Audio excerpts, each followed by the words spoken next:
Realmente é um privilégio, Senhor, nós fazermos parte desse pequeno rebanho e receber todas essas informações preciosas. Sabemos que o livro está aberto e o leão da tribo de Judá tem removido selo por selo. E novos raios de luz têm refletido no nosso caminho. E nós sabemos e entendemos que a nova luz, ela sempre glorifica a luz antiga. Por isso, Senhor, nós te agradecemos pela tua grande bondade e misericórdia para com o teu povo. Sabemos que a igreja está num estado morno. Sabemos que precisamos comprar de ti o ouro provado no fogo, as vestimentas brancas e o colírio para ungir os nossos olhos, para cobrir a vergonha da nossa nudez e para nos enriquecer espiritualmente. Senhor, mais uma vez eu rogo e suplico a presença do Teu Espírito entre nós. Ao partirmos o pão da vida, que Ele possa satisfazer os anseios e os desejos do nosso coração. E que ao experimentarmos o maná que cai do céu, possa ser doce na nossa boca. Pedimos a Tua bênção mais uma vez, em nome de Jesus. Amém. Queridos amigos, irmãos, eu queria convidá-los a abrir vossas Bíblias no livro de Eclesiastes, capítulo 1.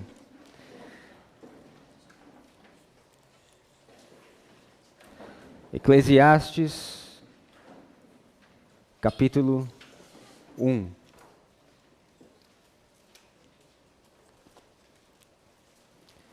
E antes da leitura bíblica, eu queria brevemente fazer um resumo daquilo que nós trabalhamos ontem, ou daquilo que nós estudamos ontem.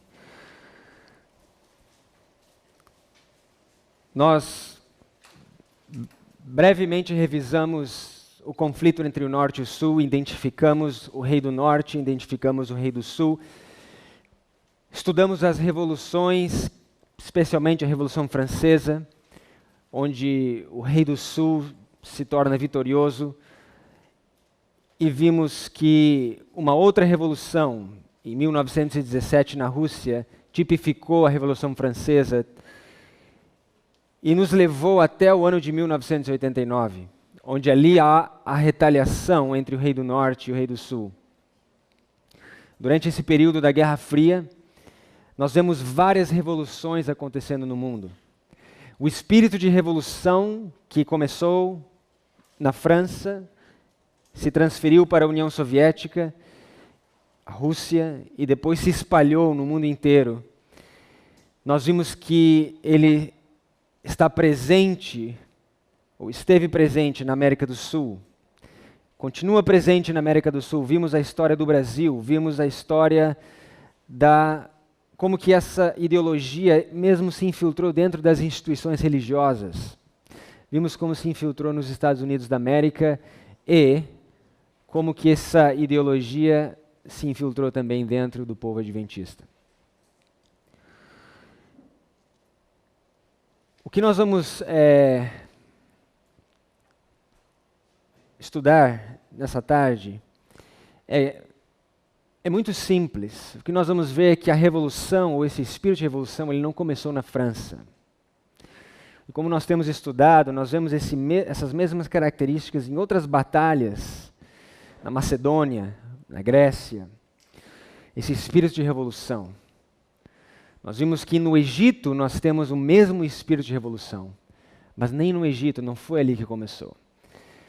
Nós vamos ver que Deus, ele ilustra o fim, as últimas revoluções, desde o princípio, das primeiras revoluções. E dentro desse pensamento, eu queria mostrar esse princípio nas Escrituras, no livro de Eclesiastes, capítulo 1. verso 9. Eclesiastes 1, verso 9. O que foi, isso é o que há de ser, e o que se fez, isso se fará, de modo que nada há de novo debaixo do sol. Princípio conhecido por todos nós. Capítulo 3, verso 15. O que é, já foi. E o que há de ser, também já foi, e Deus pede conta do que passou. Então aqui Salomão repete aquele princípio, dizendo que nada novo debaixo do sol. Mas aqui ele adiciona algo importante. Deus pede conta daquilo que passou. Por isso a importância de nós voltarmos na história, entendermos aquilo que passou. Por quê? Porque há de se repetir novamente. E Deus nos pede conta para nós entendermos os eventos futuros e presentes e recentes. Temos que voltar no passado. Um outro verso muito conhecido está em Isaías 46 e ilustra o mesmo princípio. Isaías 46, abram comigo. Isaías 46, verso 9, a Bíblia diz: Lembrai-vos das coisas passadas desde a antiguidade, que eu sou Deus e não há outro Deus semelhante a mim, que anuncio o fim desde o princípio e desde a antiguidade as coisas que ainda não sucederam, que digo, o meu conselho será firme e farei toda a minha vontade. Isso é algo peculiar do Deus das Escrituras, do Deus de Abraão, de Isaac e Jacó. Ele é o único Deus que anuncia o fim desde o princípio e desde a antiguidade as coisas que ainda não sucederam. Por isso ele nos pede conta daquilo que passou, porque a história ela há de se repetir. Se nós queremos entender o final da história do povo de Israel, na época de Cristo, nós temos que voltar no começo, na época de Moisés. Se nós queremos entender o final da nossa história como Israel espiritual, nós temos que voltar no começo da história do Israel espiritual. É um princípio simples que nós estamos muito cansados de saber esse princípio. Tem sido repetido vez após vez, porque é o fundamento, é um dos fundamentos, um dos principais fundamentos da nossa fé. Usando esse princípio, o que nós vamos fazer nós vamos ver que a primeira revolução de todas ilustra a última revolução que acontecerá nesse mundo. E aonde que nós vemos essa primeira revolução acontecendo? Abra comigo em Apocalipse capítulo 12.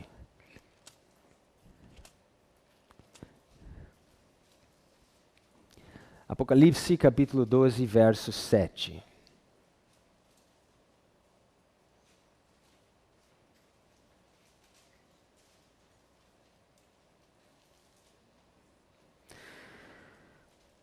A Bíblia diz, e houve batalha no céu, Miguel e seus anjos batalhavam contra o dragão. E batalhavam o dragão e seus anjos, mas não prevaleceram. Nem mais o seu lugar se achou nos céus. E foi precipitado o grande dragão, a antiga serpente chamada Diabo, Satanás, que engana todo mundo. Ele foi precipitado na terra e os seus anjos foram lançados com ele. Então aqui nós temos a antiga serpente, chamado Diabo, chamado Satanás, ou o grande dragão, fazendo uma revolução, uma rebelião nos céus. E nós vamos entender que os princípios dessa rebelião serão os mesmos princípios, e foram os mesmos princípios que regeram todas as revoluções até os dias de hoje. Notem algo interessante, uma característica interessante sobre o dragão. Olhem no verso 4 comigo.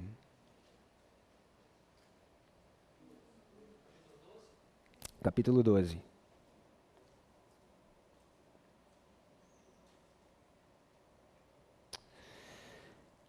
Vejam só. Desculpa, verso 3. Começando no verso 3. E viu-se outro sinal no céu, e eis que era um grande dragão vermelho. Interessante notar que a cor do dragão era a cor roja, vermelho. Interessante que a cor da revolução é a cor vermelha. Pirro significa vermelho. As bandeiras das revoluções, nós estamos estudando sobre a União Soviética, estamos estudando sobre as revoluções que ocorreram na América Latina, no Brasil, sempre enfatizando a cor vermelha. Interessante. Muito interessante que esse dragão também tinha cor vermelha. Mas o que significa o vermelho nas Escrituras? Pode significar várias coisas, mas veja o que a Bíblia nos diz no capítulo 6 de Apocalipse. Veja só, Apocalipse capítulo 6. Ali nós vemos um cavalo. E o cavalo, ele tinha uma coloração vermelha. Verso 4, e saiu outro cavalo vermelho, e ao que estava sentado sobre ele foi dado que tirasse paz da terra, e que se matassem uns aos outros, e foi-lhe dado uma grande espada. Veja que aqui a Bíblia conecta o cavalo vermelho com aqueles que querem tirar a paz da terra. Que período da história da igreja primitiva o cavalo vermelho se refere? Os mártires, mas que período específico, quando você faz uma comparação com as 7 igrejas? Esmirna. Esmirna é tipificada também por esse cavalo vermelho. Um período de mártires, um período de perseguição. Porém, da onde que veio a perseguição no tempo de Esmirna? Roma. Roma papal ou Roma pagã? Roma pagã. E como que Roma pagã é representada no capítulo 12 de Apocalipse? Como um dragão. Olhem comigo novamente em Apocalipse 12. Apocalipse 12.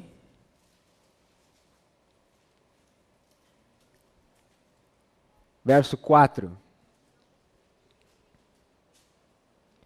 Apocalipse 12, verso 4. E a sua cauda desse dragão, levou após si a terça parte das estrelas do céu e lançou-a sobre a terra. E o dragão parou diante da mulher que havia de dar à luz, para que dando ela a luz, lhe tragasse o filho. E deu à luz a um filho homem que há de regir todas as nações com vara de ferro, e seu filho foi arrebatado para Deus e para o seu trono. Nós sabemos, e o Espírito de Profecia nos fala isso, a citação está na apostila, que primeiramente o dragão, em Apocalipse 12, é um símbolo de Satanás, mas que secundariamente é um símbolo de Roma pagã, porque Roma pagã foi o poder que o diabo usou para tentar tragar o filho da mulher. Quem é esse homem, varão, que regerá o mundo com vara de ferro? Cristo. E quem é essa mulher? É a igreja. Mas quem é essa mulher? Hã? A igreja espiritual, ok, mas olhem o verso. Quem que deu a luz a Cristo? Então veja que a perseguição que Roma pagã fez a Cristo, quando Herodes baixou o decreto para que se matassem, em Mateus capítulo 2, todos os bebês daquela região, e eles tiveram que fugir para o Egito, também você consegue compreender secundariamente em Apocalipse capítulo 12. Sim, é um símbolo da igreja, mas também é um símbolo de Maria. E não só um símbolo de Maria, nós vamos ver amanhã, se Deus quiser, que a mulher é um símbolo da igreja desde a fundação desse mundo. Mas esse é um outro tema. Então veja que a revolução que começou no céu, ela tem como característica a cor vermelha. É uma revolução, é uma luta contra Cristo, contra Cristo, desculpa. E ali nós vemos que a cor vermelha representa essa paz que seria tirada.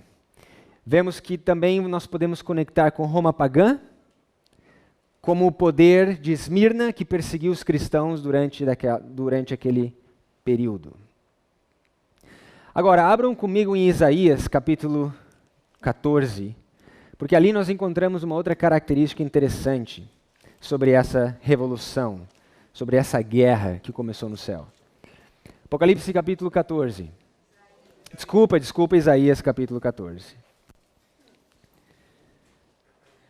Até que para um dia inteiro de estudos vocês estão bem, vocês estão prestando atenção. Isaías 14. Começando no verso 12. A Bíblia diz: Como caíste desde o céu, ó Lúcifer, filho da alva? Como foste cortado por terra, tu que debilitava as nações? E tu dizia no teu coração: Eu subirei ao céu, acima das estrelas de Deus, exaltarei o meu trono. E no monte da congregação me assentarei aos lados do norte. Subirei sobre as alturas das nuvens e serei semelhante ao Altíssimo. Nota que Lúcifer, ele sempre almejou duas posições no governo de Deus. Ele queria o controle do monte da congregação, que é um símbolo da igreja. O monte é um símbolo da igreja. Veja comigo em Isaías capítulo 2, por exemplo. Fica com o seu dedo aí em Isaías 14, para referência, mas eu queria mostrar para vocês em Isaías 2, que o monte representa a casa de Deus, a igreja. Isaías 2, verso 2. E acontecerá nos últimos dias que se firmará o monte da casa do Senhor no cume dos montes, e se elevará por cima dos outeiros, e correrão a ele todas as nações. E irão muitos povos e dirão: Vinde, subamos ao monte do Senhor, a casa do Deus de Jacó, para que nos ensine os seus caminhos e andemos nas suas veredas, porque de Sião sairá a lei e de Jerusalém a palavra de Deus. Interessante que o Gustavo acabou a apresentação dele na oração dizendo que nós almejamos o dia em que seremos erguidos como estandartes perante as nações, que os povos olharão e dirão: nós queremos segui-los porque nós sabemos que Deus está com vocês. Isaías capítulo 2 faz uma referência a esse tempo, onde muitos correrão de todas as nações a esse monte santo e glorioso. De Daniel capítulo 11, verso 45. E muitos povos dirão: Vinde, subamos ao monte do Senhor, à casa do Deus de Jacó. Então veja que a casa, ou Monte Santo, é um símbolo da casa de Deus. Você pode anotar também 1 Timóteo, capítulo 3, verso 15. E ali diz que a casa de Deus é a igreja do Deus vivo, o fundamento e o baluarte da verdade. 1 Timóteo, capítulo 3, verso 15. Então veja que Lúcifer queria o controle da igreja, da casa de Deus, do aspecto religioso. Porém, o governo ou a soberania de Deus envolve um aspecto religioso e um aspecto político também. Ali nós encontramos que Lúcifer também queria o acesso ao trono de Deus. E quem são aqueles que sentam em tronos? São os reis, os governantes. O governo de Deus é o único governo que pode ter a união entre a igreja e o Estado, entre o poder político e o poder religioso. Lúcifer almejou isso no céu, porém ele foi expulso do céu, e nessa terra ele quer a mesma coisa. E por 1260 anos Jezabel controlou Acabe, os reis da Europa. A obra-prima de Satanás, nos é dito no Espírito de Profecia. Mas o interessante é que qual é a localidade, qual é o local, o ponto cardeal do monte da congregação e do trono de Deus. A Bíblia diz aos lados do norte. Então eu lhe pergunto, quem de fato é o verdadeiro rei do norte? Abram comigo em Salmos capítulo 48.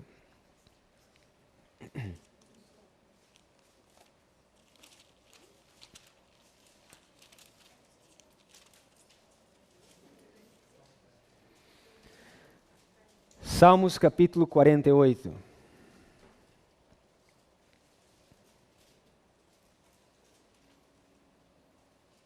Verso 1, a Bíblia diz: grande é o Senhor e muito digno de louvor na cidade do nosso Deus, no seu monte santo.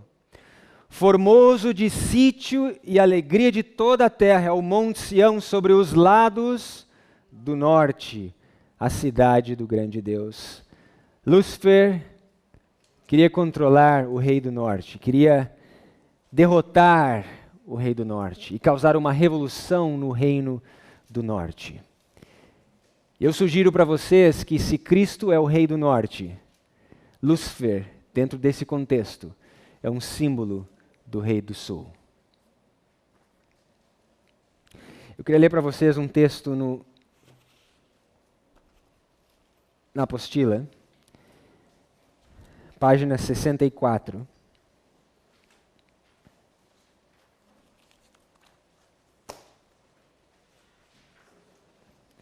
Página 64.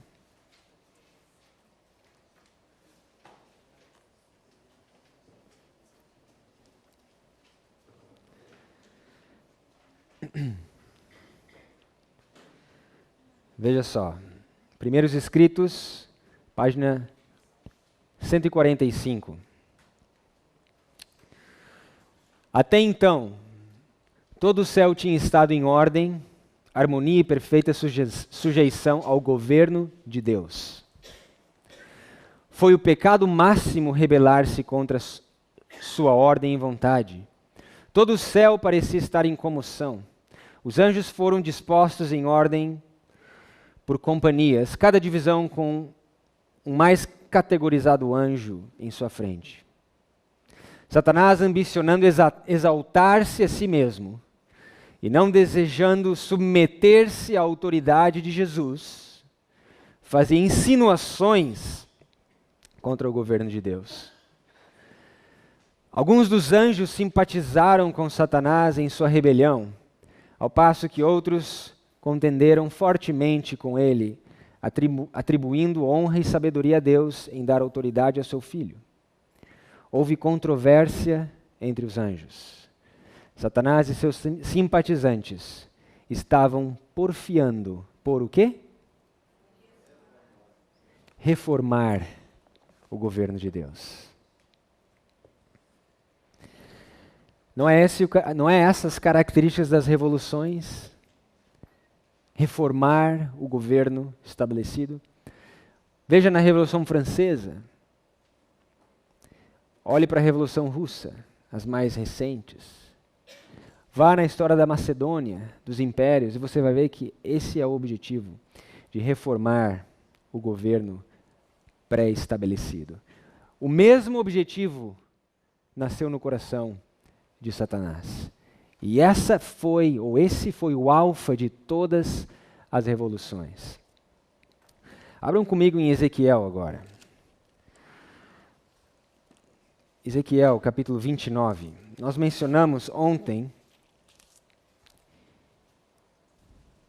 que o Egito, o rei do sul, também é simbolizado pelo dragão. Nós estamos conectando o dragão, Lúcifer, no céu, com as revoluções, o dragão vermelho, com Roma pagã, e agora vamos conectar com o Egito. Ezequiel capítulo 29, abram comigo lá.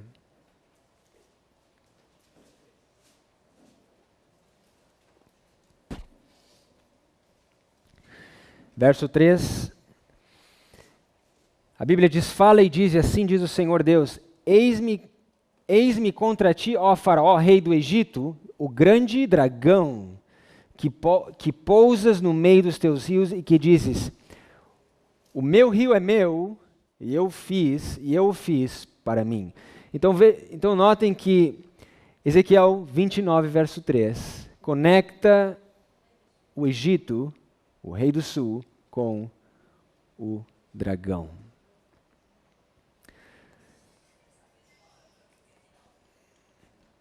Esse foi o nosso aviso, para que, se você não botou o seu celular no mudo, por favor, coloque no modo silencioso. Vejam que ontem mesmo nós falamos que o Egito possui algumas características, como, por exemplo, o ateísmo. Nós falávamos sobre o ateísmo e sobre o fato de que Faraó queria se exaltar acima de Deus. Esse foi o mesmo princípio que brotou no coração de Lúcifer. Ele queria se exaltar acima das estrelas do céu, acima de Deus, colocar e estabelecer o seu trono. Esse princípio nasceu no coração de Lúcifer. Olhem comigo em Deuteronômio capítulo 4. E vamos notar algumas outras características do Egito. Deuteronômio capítulo 4, verso 20.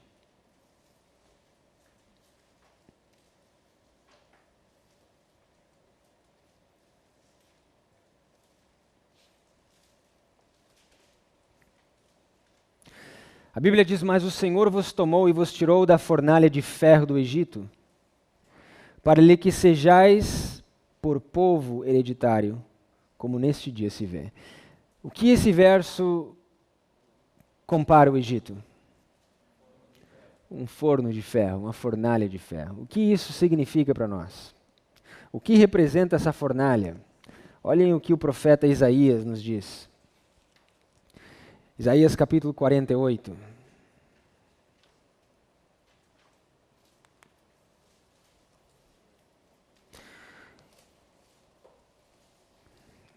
A Bíblia diz em Isaías, capítulo 48, verso 10. Eis que já te purifiquei, mas não como a prata. Escolhi-te na fornalha da aflição. Aonde que Deus foi buscar o seu povo? Que fornalha é essa? A fornalha da aflição é o Egito. Notem comigo que aflição a Bíblia se refere em Êxodo capítulo 3.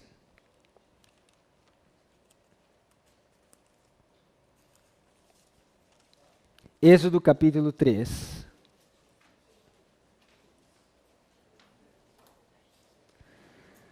Êxodo capítulo 3.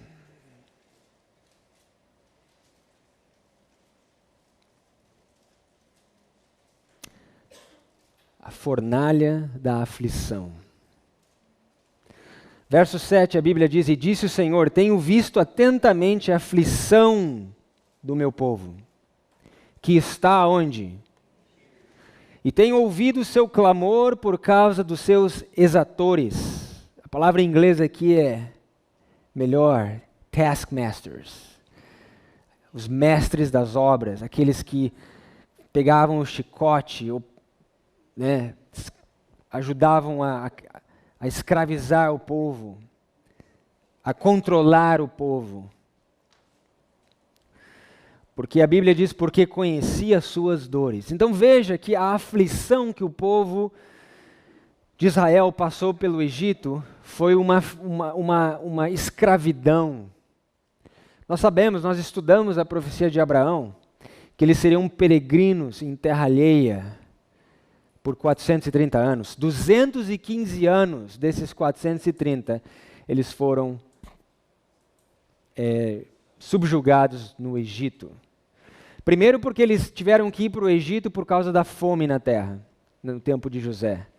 E a partir dali, eles começaram a depender do Egito, da boa vontade do governo do Egito. José foi o primeiro governador que, né, deu uma terra para eles ficarem. E a partir dali, então, eles ficaram sobre o jugo do Egito. Só que não era o plano de Deus que eles ficassem sobre esse jugo. Qual era o plano de Deus? O plano de Deus era que eles fossem libertos, libertados da escravidão e do jugo do Egito.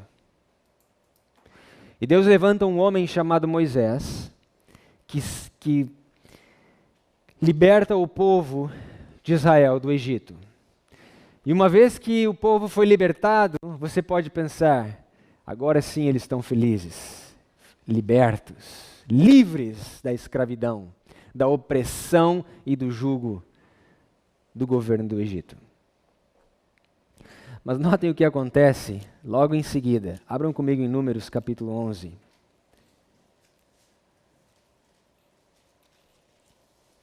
Várias coisas acontecem, mas eu queria olhar esse episódio para nós termos a ideia, uma noção do que passava na cabeça dos israelitas, na época em que foram libertados da aflição, da opressão do governo egípcio. Números 11. Números capítulo 11, verso 1. E aconteceu que queixou-se o povo falando que era mal aos ouvidos do Senhor. E ouvindo o Senhor, a sua ira se acendeu, e o fogo do Senhor ardeu entre eles, e consumiu os que estavam na última parte do arraial. Então o povo clamou a Moisés, e Moisés orou ao Senhor, e o fogo se apagou. Pelo que chamou aquele lugar Teberá, porquanto o fogo do Senhor se acendera entre eles. E o vulgo que estava no meio deles veio a ter grande desejo, pelo que os filhos de Israel tornaram a chorar e disseram: quem nos dará carne a comer? Lembramo-nos dos peixes que no Egito comíamos de graça, e dos pepinos, dos melões, e da Bolsa Família, que era de graça, e dos porros, e das cebolas, e dos alhos, tudo de graça. O Egito era tão bom. Por que, Moisés? Verso 6. A nossa alma se seca, coisa alguma há senão esse maná diante dos nossos olhos. Era o maná como semente de coentro e tinha gosto de quê? Gosto de mel. A sua cor era como cor de bedélio.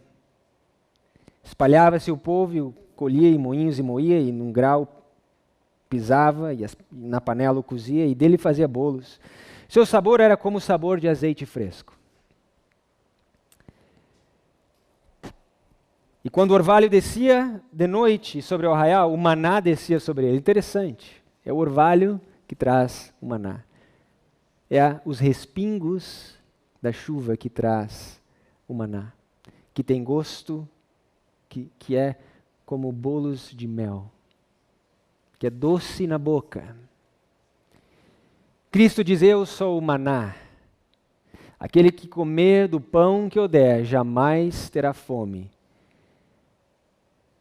Cristo é um símbolo desse maná. O livro de Daniel é um símbolo desse maná. A verdade presente é um símbolo desse maná. Mas o povo não queria o maná. O povo queria voltar para o Egito.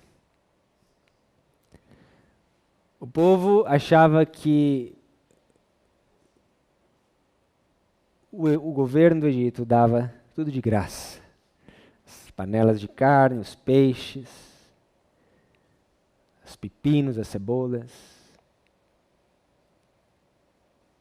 Quantos de nós hoje ainda temos a mesma mentalidade? Hein? Interessante. Eu refletindo nesse texto, Você olha para a sociedade hoje em dia, você vê quanta mentalidade semelhante ao povo israelita. Primeiro, fora da igreja. Olha o governo, o mundo em geral. A Bolsa Família, Obamacare. O governo é responsável por dar auxílio ao cidadão. Essa é a ideia das revoluções, a ideia da Revolução Francesa, a ideia da Revolução Russa. É a base, é o marxismo. Isso é o marxismo. Mas agora traz isso para dentro da igreja e você percebe também que existe algo interessante. O povo não queria o maná. E o que era o maná? Era a comida dos anjos. Abram comigo em Salmos capítulo 78. Note que verso lindo esse aqui. Salmo 78.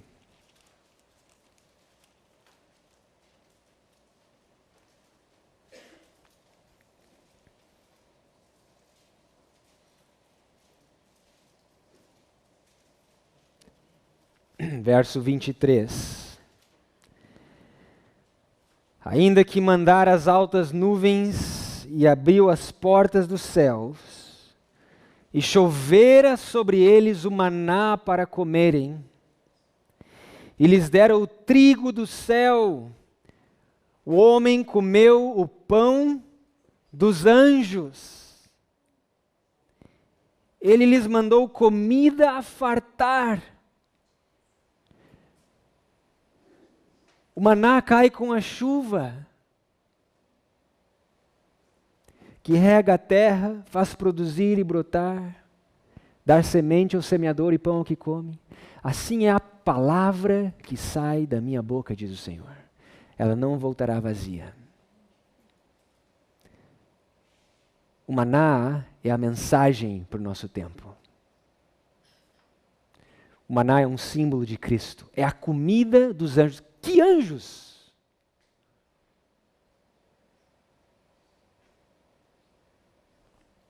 Apocalipse 14. Essa é a comida que nós precisamos. Mas essa é a comida que tem sido rejeitada. E essa rejeição não é de hoje. Por isso não me surpreende uma rejeição tão grande nos nossos dias.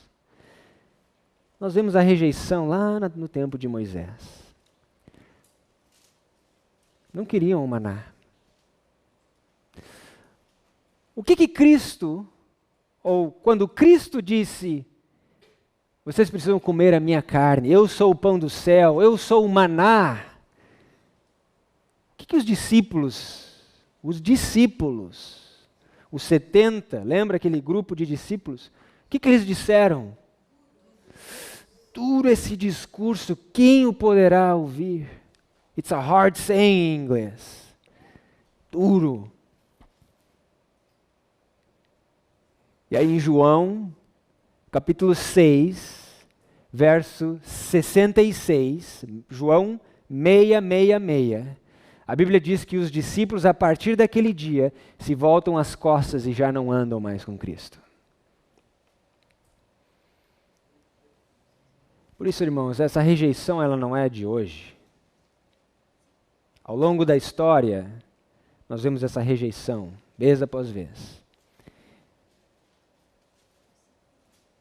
Que Deus nos dê graça e que nós possamos ter discernimento espiritual para escolher o bom e rejeitar o mal.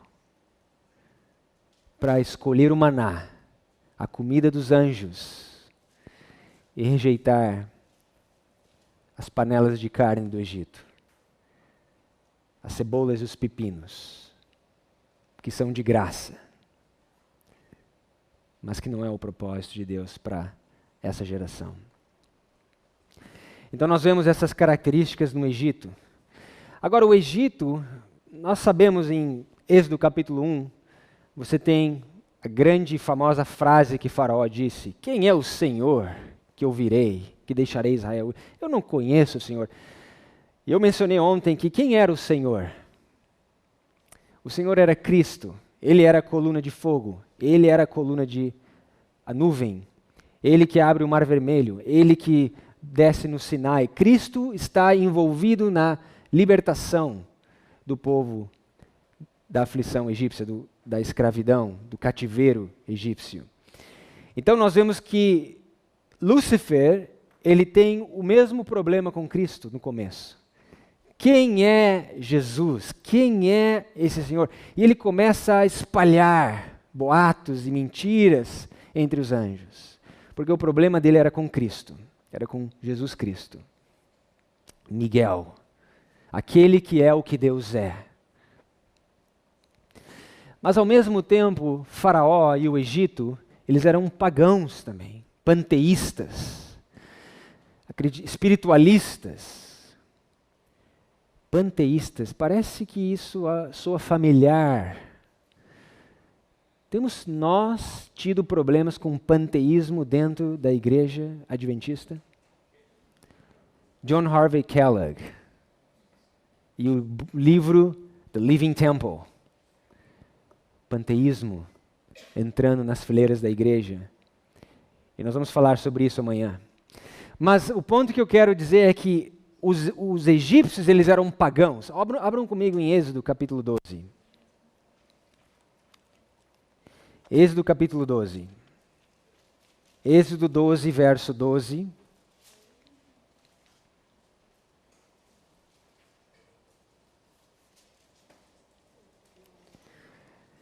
Êxodo capítulo 12, verso 12. E eu passarei pela terra do Egito esta noite, e ferirei todo o primogênito na terra do Egito, desde o homem até os animais, e todos os deuses do Egito farei juízos. Eu sou o Senhor Deus. Então nós vemos nesse verso que os egípcios, eles tinham muitos deuses. Tanto é que nós sabemos que a primeira crise que os israelitas enfrentam foi o bezerro de ouro. Moisés está lá no monte, 46 dias, recebendo instrução, recebendo as tábuas da aliança, 2 tábuas. Quando Deus entra em aliança com o povo, com o antigo Israel, o povo recebe 2 tábuas. Quando o povo entra em aliança com o Israel espiritual, o povo recebe 2 tábuas. Escreve a visão e torna-a bem legível sobre tábuas. Abacuque capítulo 2, verso 2. Para que aquele que para que aquele que ler... Abra comigo em Abacuque capítulo 2.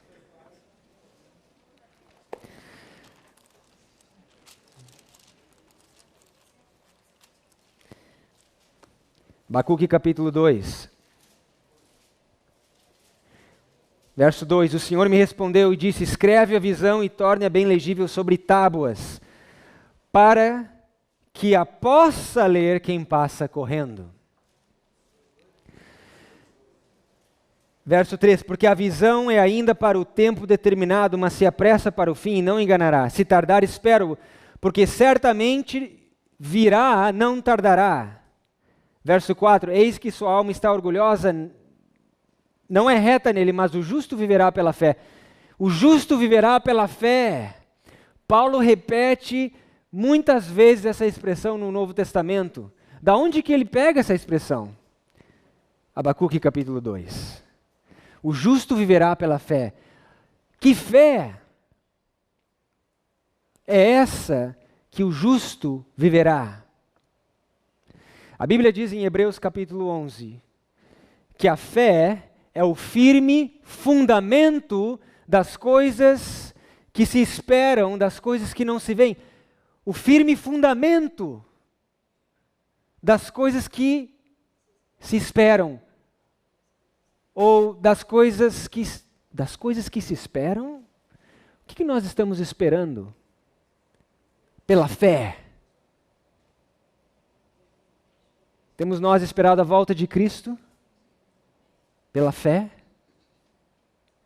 Temos nós esperado, tem um ditado que diz, antes de melhorar tem que piorar, antes de ficar bom tem que passar por um período de, como diz o ditado, Antes da calmaria... Não, depois da tempestade vem a calmaria. Algo assim, desculpa, não lembro. É isso aí, né? Antes da coroa vem a cruz. Ditados assim. Então, quer dizer, antes de ficar bom, tem que ficar ruim. Temos nós esperado uma crise, um decreto, uma perseguição, um conflito, uma revolução. A fé é o firme fundamento das coisas que se esperam. Através dos olhos proféticos dos profetas. Esse é o óleo que Zacarias viu verter das oliveiras. Esse é o óleo que as virgens guardaram na vasilha. E esse é o óleo que nós temos que ter.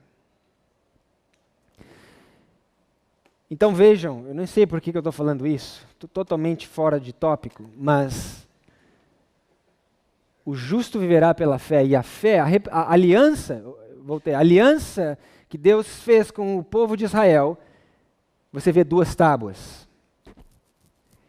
E mais uma vez, quando Deus entra em aliança com o Israel espiritual, você vê 2 tábuas. Você vê no antigo Israel instruções sobre o santuário, sobre a saúde, sobre reformas importantes. Com Israel espiritual não é diferente. Você tem a mensagem do santuário, você tem instruções sobre saúde, reformas e etc. Muitos paralelos. Muitos paralelos. Mas nós estávamos falando sobre a crise do bezerro de ouro. E ali nós vemos que os israelitas pediram para que Arão fizesse um bezerro de ouro. Da onde que eles tiraram essa ideia de um ídolo? Do Egito. Então os egípcios eles eram pagãos, adoravam deuses pagãos. E aquela imagem, obviamente, é uma tipologia da imagem da besta. Arão ali representa o falso profeta, porque ele era um profeta. Lembra que Deus diz a Moisés, eis que você será Deus perante o povo e Arão o profeta. Mas naquele momento, Arão cumpre o papel do falso profeta. E o que acontece, só para nós fecharmos essa história? Moisés desce, vê a transgressão, quebra a lei de Deus, simbolicamente mostrando que o povo tinha transgredido a lei.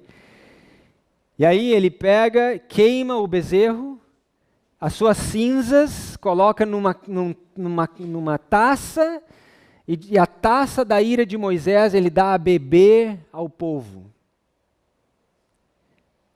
Isso soa tão apocalíptico, não soa?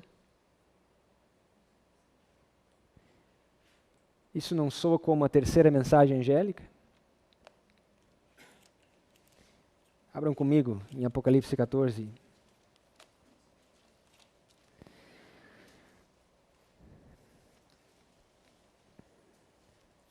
Seguiu-se o terceiro anjo, verso 9, dizendo, se alguém adorar a besta e a sua imagem, receber o sinal na sua testa, na sua mão, também esse beberá do vinho da ira de Deus, que se deitou não misturado no cálice de sua ira, e será atormentado com fogo e enxofre diante dos santos anjos e diante do Cordeiro.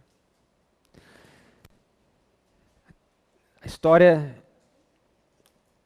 do bezerro de ouro, em Êxodo 32, é um símbolo da crise final, da crise da imagem da besta nos últimos dias. Mas o ponto que eu queria fazer é simples. Eu queria simplesmente mostrar para vocês que no Egito existe paganismo, panteísmo, da mesma forma que existe o espírito do ateísmo. E nós falamos que o ateísmo e o espiritualismo eles andam de mãos dadas. E nós vemos isso claramente no Egito. Ok?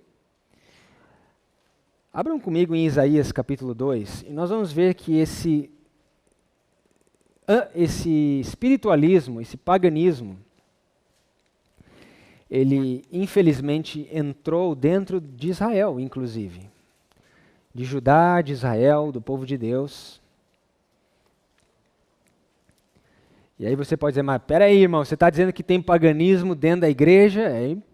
É isso que você está querendo referir? Ou inferir? Não, eu simplesmente eu leio os textos e aí vocês chegam às conclusões que vocês quiserem. Mas veja só o que Isaías 2, verso 8, Isaías 2, verso 8. Falando sobre a casa de Jacó. Se você não acredita, olha o verso 5. Vinde, ó casa de Jacó, e andemos na luz do Senhor. Verso 8. Também na sua terra, na terra de Israel, em Jerusalém, dentro dos muros de Sião, no monte santo de Deus, na igreja do Deus vivo, também está cheio de quê? Ídolos. Inclinam-se perante a obra das suas mãos, diante daquilo que fabricaram seus dedos. Vocês sabem que a maior forma de idolatria é autoexaltação. Por que eu digo isso? Porque o pilar ou tronco da idolatria é adorar as obras das suas mãos.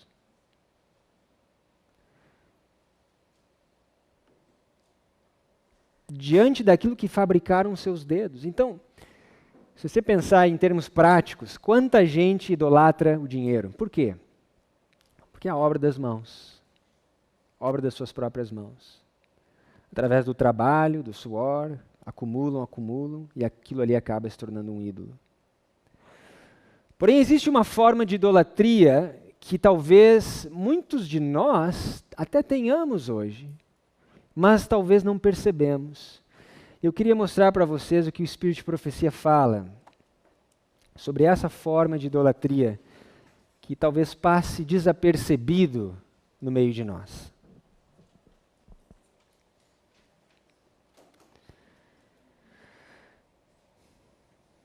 Veja a segunda citação na página 64, Grande Conflito 583.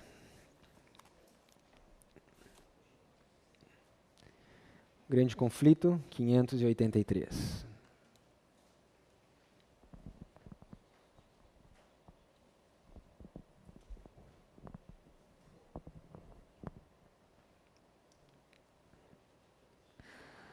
Veja só. Rejeitando a verdade, os homens rejeitam o seu autor. Desprezando a lei de Deus, negam a autoridade do legislador. É tão fácil fazer um ídolo de quê? Falsas doutrinas e teorias, como talhá-lo de madeira ou pedra. Representando falsamente os atributos de Deus, Satanás leva os homens a olhá-lo sobre falso prisma. Para muitos, um ídolo filosófico é entronizado em lugar de Jeová. Enquanto o Deus vivo, conforme é revelado em sua palavra, em Cristo e nas obras da criação, é adorado apenas por poucos. Milhares deificam a natureza enquanto negam o Deus da natureza, posto que de forma diversa. Existe hoje a idolatria no mundo cristão, tão verdadeiramente como existiu entre o antigo Israel nos dias de Elias. O Deus de muitos homens que se professam sábios, filósofos, poetas, políticos, jornalistas, o Deus dos seletos centros da moda, de muitos colégios e universidades, mesmo de algumas instituições teológicas, pouco melhor é do que Baal, o Deus Sol da Fenícia. Então veja que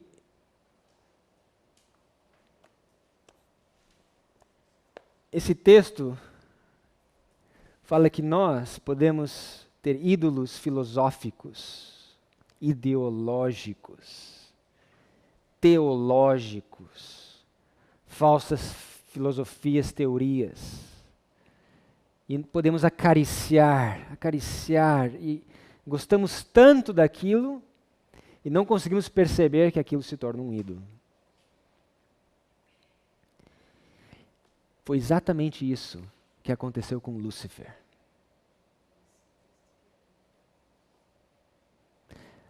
Veja comigo como que ele conseguiu enganar os anjos. Abram comigo em Apocalipse capítulo 12.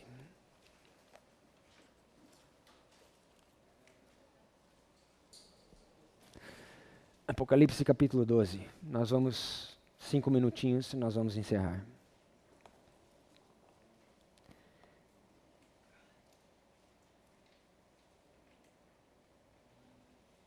Apocalipse 12, verso 4. Falando sobre esse dragão vermelho. A Bíblia diz que a sua cauda levou após si a terça parte das estrelas do céu. A Bíblia diz com a sua cauda. Abra comigo em Isaías capítulo 9.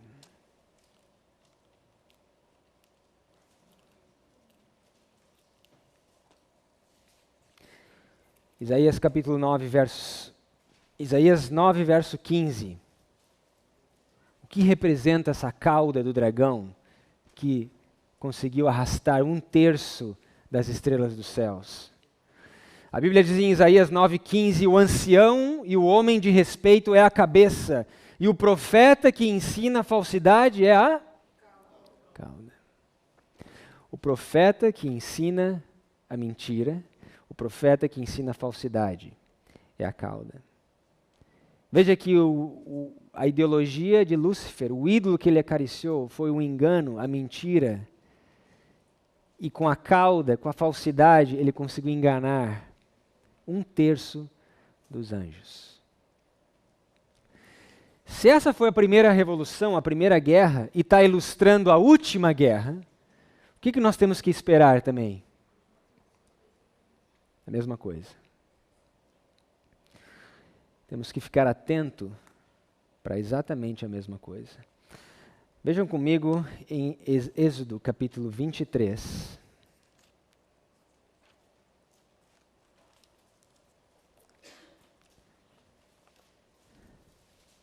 Êxodo capítulo 23, verso 1. Verso 1. Não admitirás falso boato, e não porás a tua mão com um ímpio para seres testemunha falsa. Não foi isso que aconteceu no céu? Um falso boato, uma má representação de Cristo por Satanás? Uma fake news? Uma desinformação? Veja o fim ilustrando, o princípio ilustrando o fim. E Cristo, quando ele esteve na terra? Abram comigo em Mateus. Será que Satanás não usou a mesma estratégia?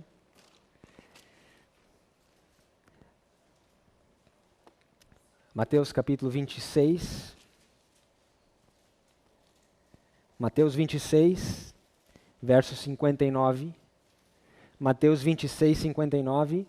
Ora, os principais sacerdotes, os anciãos e todo o conselho buscavam falso testemunho contra Jesus para poderem dar-lhe a morte. E não o acharam, apesar de se apresentarem muitas testemunhas falsas, não o achavam. Mas por fim chegaram 2 testemunhas falsas. Pela boca de 2 ou 3 testemunhas, toda a palavra é estabelecida. Veja como o princípio se repete aqui. 2 testemunhas falsas, espalhando fake news, mal representando o que Cristo ensinava, para acusá-lo, para coagi-lo, para expulsá-lo da sinagoga, para excluí-lo da igreja. Mas veja só o que Marcos nos fala. Aqui nós estamos falando dos fariseus, dos escribas, mas veja só, a Bíblia pode ser ainda mais específica. Marcos, capítulo 14.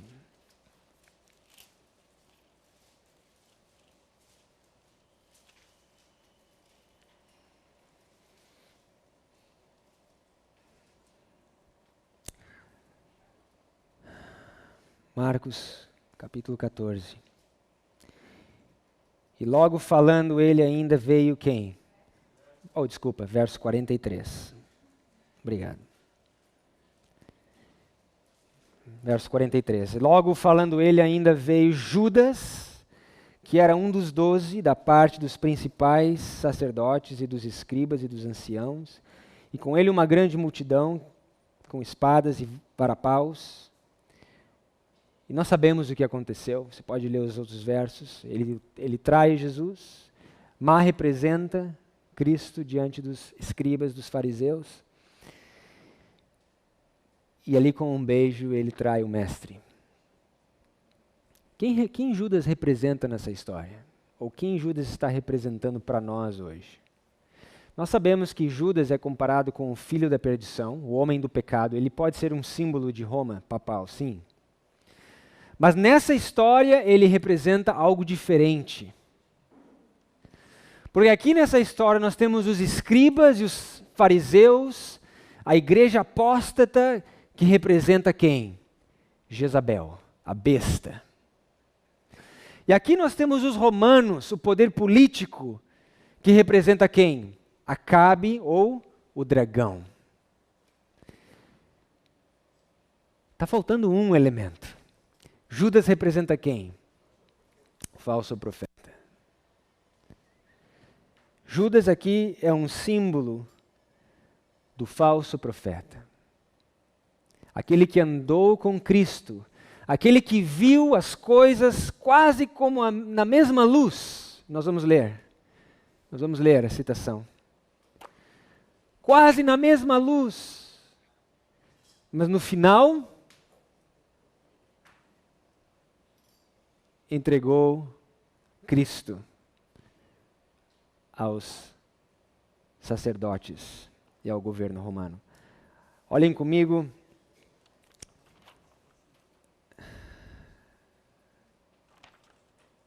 Na página 65.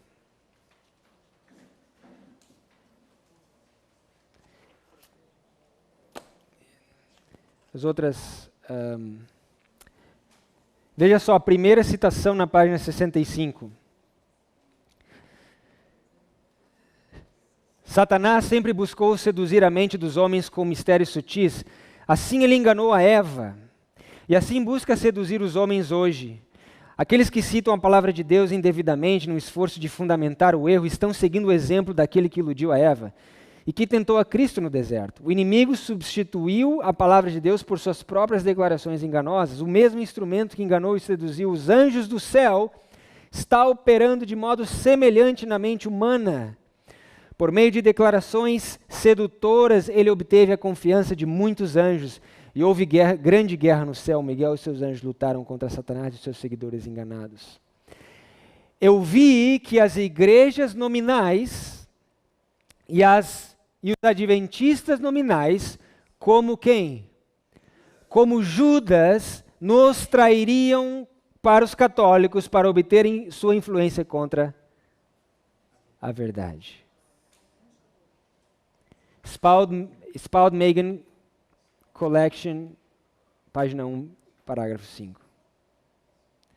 Ao aproximar-se a tempestade, uma classe numerosa que tem professado fé na mensagem do terceiro anjo, mas não tem sido santificada pela obediência da verdade, abandona sua posição, passando para as fileiras do adversário, unindo-se ao mundo e participando de seu espírito, chegaram a ver as coisas quase sob a mesma luz. E em vindo à prova, estão prontos a escolher o lado fácil, o lado popular. Homens de talento e maneira agradável, que haviam se regozijado na verdade, empregam sua capacidade em enganar e transviar as almas. Tornam-se os piores inimigos de seus irmãos. Quando os observadores do sábado forem levados perante os tribunais para responder por sua fé, estes apóstatas serão os mais ativos agentes de Satanás para representá-los falsamente e os acusar, e por meio de quê? Falsos boatos e insinuações incitar os governantes contra ele. o fim declarado desde o princípio. Eu teria mais para falar, mas a gente pode continuar amanhã.